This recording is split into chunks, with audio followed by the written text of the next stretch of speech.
بسم اللہ الرحمن الرحیم۔ ودّا چاہتے ہیں، کثیرن بہت زیادہ، من سے اہلی والے، الکتابی کتاب،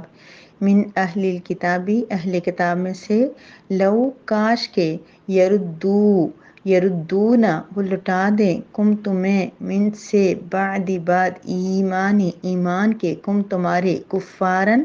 کفر کی طرف، کیوں؟ حسدن حسد کی وجہ سے، من سے عندی پاس، انفسہم جانوں کے، من بعد اس کے، ما جب تبینہ ظاہر ہو گیا، لہم ان کے لیے، الحق حق،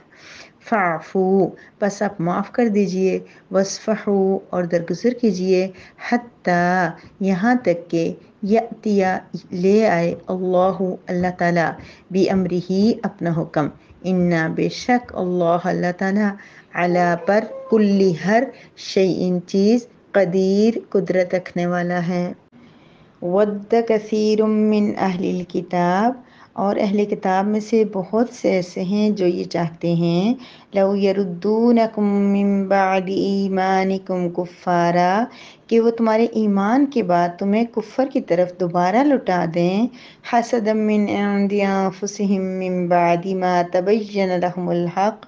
اور یہ اس حسد کی وجہ سے کرتے ہیں جو ان کے دلوں میں ہے، حالانکہ ان پہ حق بھی ظاہر ہو چکا ہے۔ فاعفو واصفحو پس آپ معاف کیجئے اور درگزر کر دیجئے، حتیٰ یأتی اللہ بامرہ یہاں تک کہ اللہ تعالیٰ اپنا حکم بھیج دے، ان اللہ علی کل شیء قدیر بے شک اللہ تعالیٰ ہر چیز پر قدرت رکھنے والا ہے۔ نحمدہ و نصلی علی رسولہ الکریم، اما بعد۔ سورہ بقرہ کی آیت نمبر 109 ہے، جس میں اللہ تبارک و تعالیٰ یہودیوں کی ایک اور بری خصلت کا ذکر فرما رہے ہیں،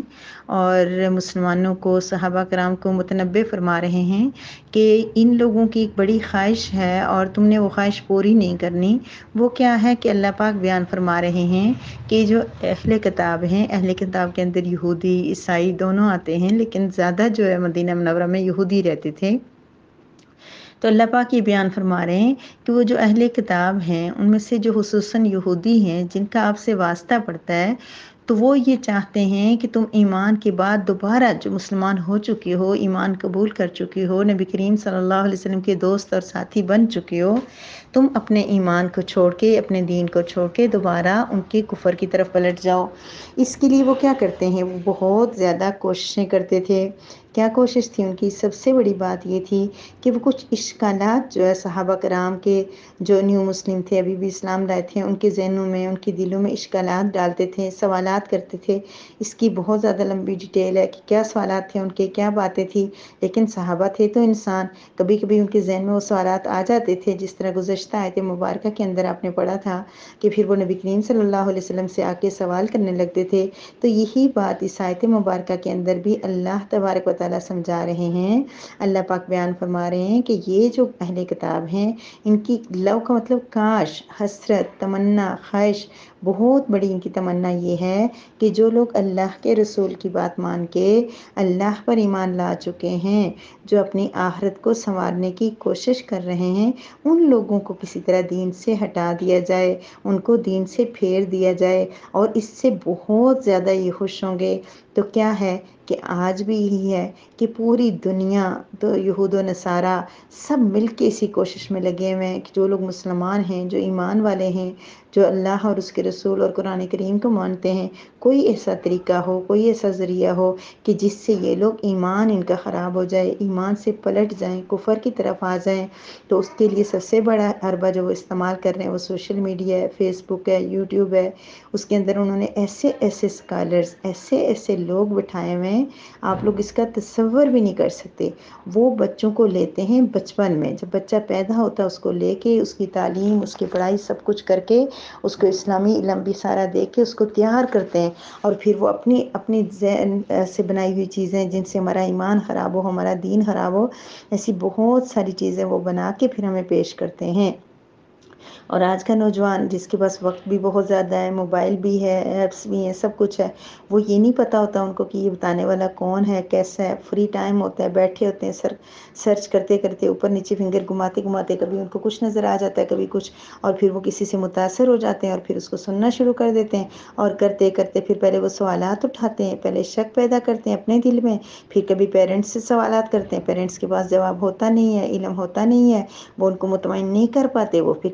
کسی سے جا کے سوالات کرتے ہیں، نیٹ پہ سرچ کرتے ہیں، پھر نیٹ بھی ان لوگوں کے ہاتھ میں ہے۔ اللہ پاک نے 1400 سال پہلے ہمیں متنبع فرما دیا کہ یہود و نصارہ تمہیں ایمان سے کفر کی طرف پلٹانے کی پوری کوشش کریں گے، تو تم نے کیا کرنا ہے؟ صحابہ کرام کو تو بتا دیا اللہ پاک نے، اسی آیت سے ان کی اصلاح ہو گئی ہوگی، لیکن ہمارے لیے بہت عبرت کا مقام ہے کہ ہمیں بھی بہت احتیاط کرنی ہے۔ آج حالانکہ ہمارا کوئی یہود و نصارہ ہمارے دوست نہیں ہے، ہمارے ساتھی نہیں ہیں، ہم ان سے ملتے نہیں ہیں، لیکن یہ جو موبائل ہمارے ہاتھ میں ہے نا، یہ گھر بیٹھے ہوئے ہمیں ان کی چیزیں ہم تک پہنچاتا ہے، ان کی طرف سے جو باتیں پھیلائی جاتی ہیں، جو شکوک و شبہات ڈالے جاتے ہیں، وہ سارے ہماری خاص طور پہ نوجوان نسل میں جو اپنے آپ کو زیادہ پڑھا لکھا نسل سمجھتی ہے، ان کے دلوں میں وہ ڈالتے ہیں، اور خدا نہ خواستہ ایمان اگر بہت بالکل پلٹ نہ جائے تو کمزور ضرور ہو جاتا ہے۔ تو احتیاط اس میں یہ عملی زندگی سے تعلق یہی ہے کہ ہم سوچ سمجھ کے ہم فالتو کوئی چیز ایسی نہ کریں جس سے ہمارا دین کے بارے میں سمجھ ہونی چاہیے، جو اس مسئلے پہ ہم عمل کرتے ہیں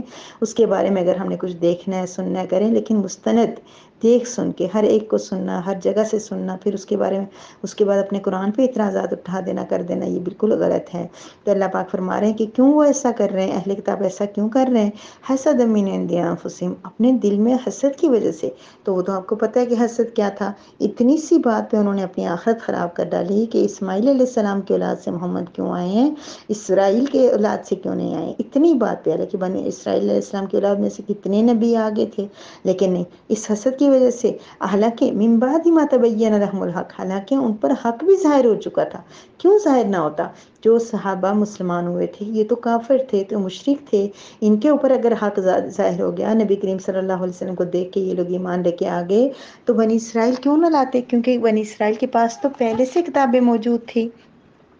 ان کے ابو اجداد نے بتایا ہوا تھا کہ ایک نبی آئے گا، وہ ایسا ہوگا، اس کے پاس قرآن ہوگا، یہ سب کچھ ہوگا، اور ان کی کتابوں میں لکھا ہوا تھا، اور وہ جانتے تھے کہ یہ نبی ہے، یہ سچ ہے، یہ برحق ہے، سب کچھ تبین، روز روشن کی طرح آیا تھا، پھر بھی وہ لوگ ایمان نہیں لائے۔ حسد کی وجہ سے انہوں نے اپنی دنیا بھی تباہ کر دی اور آخرت بھی تباہ کر دی۔ میری پیاری بہنوں، ہمیں کیا پتہ چلا کہ حسد اتنا بڑا فساد ہے، حسد اتنی بری چیز ہے، حسد اتنی بری چیز ہے، نبی کریم صلی اللہ علیہ وسلم نے فرمایا حسد نیکیوں کو ایسے کھا جاتا ہے جیسے لکڑی کو آگ کھا جاتی ہے، آگ لگتی ہے، آپ دیکھتے ہیں ایک بڑی سی لکڑی ڈالتے ہیں، جلتے جلتے کیسے وہ لکڑی ختم ہو جاتی ہے، اور انسان ساری زندگی نمازیں پڑھتا رہے، قرآن پڑھتا رہے، صدقہ خیرات کرتا رہے، اور اتنی نیکیاں کرتا رہے، لیکن صرف اگر اس کے دل میں حسد آ جائے کسی کے بارے میں، اور آپ کو پتہ ہے حسد کسے کہتے ہیں؟ حسد کا مطلب یہ ہوتا ہے کہ فلاں کو یہ چیز کیوں ملی ہے، مجھے کیوں نہیں ملی، یا اس سے چھن جائے اور مجھے مل جائے۔ رش کرنے میں کوئی حرج نہیں ہے، کسی کو پیسہ زیادہ دیا اللہ نے، کسی کو حسن دیا ہے، مال دیا ہے، علم دیا ہے، اس پہ رش کر سکتے ہیں کہ یا اللہ اس کو دیا ہے، مجھے بھی ایسا بنا دے، یہ تو بڑا اچھا لگ رہا ہے، بڑا تو خوش ہے، مجھے بھی ایسا کر دے، کوئی بات نہیں۔ لیکن حسد کیا ہے کہ اس کو کیوں ملا ہے، وہ کیوں خوش ہے، دیکھ کے جل جانا، کڑنا، خوش نہ ہونا، پریشان ہو جانا، میری بھابھی اور بھائی آپس میں کیوں خوش ہیں، میری دیورانی اور دیور آپس میں کیوں خوش ہیں، وہ دو دیورانی جٹھانی کیسے دوستیں بن گئی ہیں، وہ نند بھابھی کیوں اچھی ہیں میری نہیں ہیں۔ اس طرح کی باتیں حسد ہوتی ہیں۔ کسی کے پاس اچھی گاڑی دیکھ لی، دیکھ کے پریشان ہو جانا، یہ اس کے پاس اتنی بڑی گاڑی آ گئی ہے، کہاں سے لی ہے، کیسے لی ہے، اس نے گھر کیسے بنایا ہے، خدا رہا، یہ اتنی آسان چیز ہے، حسد چھوڑنا بہت آسان ہے۔ ایک بس دل میں سوچ لیں کہ کسی کو چیز ملے، اس کو دیکھ کے خوش ہوں، تو یقین مانے سرور کیونکہ اللہ پاک نے دنیا میں لوگوں کو بڑی آسائشیں دی ہیں، بڑے لوگ خوش رہتے ہیں، بڑے لوگ ہنسمکھ ہوتے ہیں، ایسے لوگوں کو دیکھے جب آپ خوش ہوں گے تو اپنے اندر انرجی فیل کریں گے، اور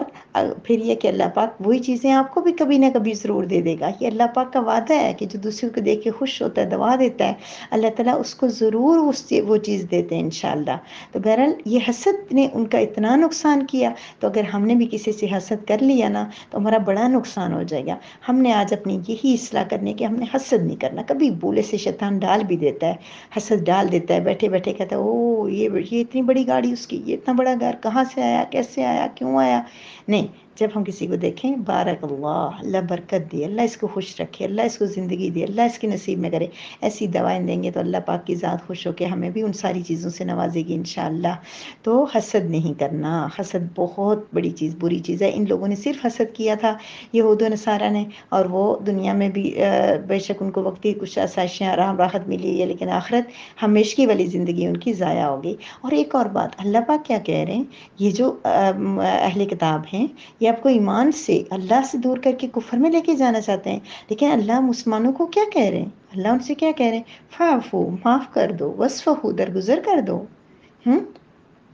کیوں اللہ پاک یہاں پہ حکم دے رہے ہیں؟ صحابہ تو ان کو اتنی مارتے تو نہیں تھے، لڑتے تو نہیں تھے، لیکن اللہ کہہ رہے نہیں تم نے صبر کرنا ہے. یہ بھی ہمارے لیے ہے. میں ہمیشہ آپ کو کہتی ہوتی ہوں کہ پوری آیت پہلے الگ چیز ہوتی ہے، اگر ہم نے کامنٹ ڈاٹس وغیرہ کے بعد جو جملہ ہوتا ہے یہ الگ جملہ ہو، ہمیں خالی اس جملے کو بھی سمجھنے کی ضرورت ہوتی ہے. وہ جملہ ہو سکتا ہے میرے لیے ہو، آپ کے لیے ہو. تو ہمیں اگر لگتا ہے کہ ہم سے کوئی حسد کر رہا ہے، ہم سے کوئی برا ہمارا چاہ رہا ہے، ہمارے کوئی خلاف ہے، کوئی ہمارے نقصان پہنچانا چاہتا ہے، نقصان پہنچا رہا ہے، اس کو ہم کیا کریں، فاعفو، معاف کر دیں، وصفحو، درگزر کر دیں. یہ دنیا ہے، یہ مکافات دنیا جو ہے یہ عمل کی جگہ ہے، یہ سزا جزا کی جگہ نہیں ہے. جو کس کو تکلیف دے گا اور حد سے زیادہ دے گا اور وہ صبر کرے گا، وہ درگزر کرے گا، تو یاتی اللہ بامرہ، اللہ کا حکم آ جائے گا. یہ اللہ کا حکم صرف وہ نبی کریم صلی اللہ علیہ وسلم کے دور کے یہودیوں کے لیے نہیں آئے گا. آج کا اگر کوئی مسلمان بھی کسی کو حد سے زیادہ ٹارچر کرتا ہے، کوئی کسی کو تکلیف دیتا ہے، کوئی کسی کے ساتھ زیادتی کرتا ہے، کسی پہ ظلم کرتا ہے،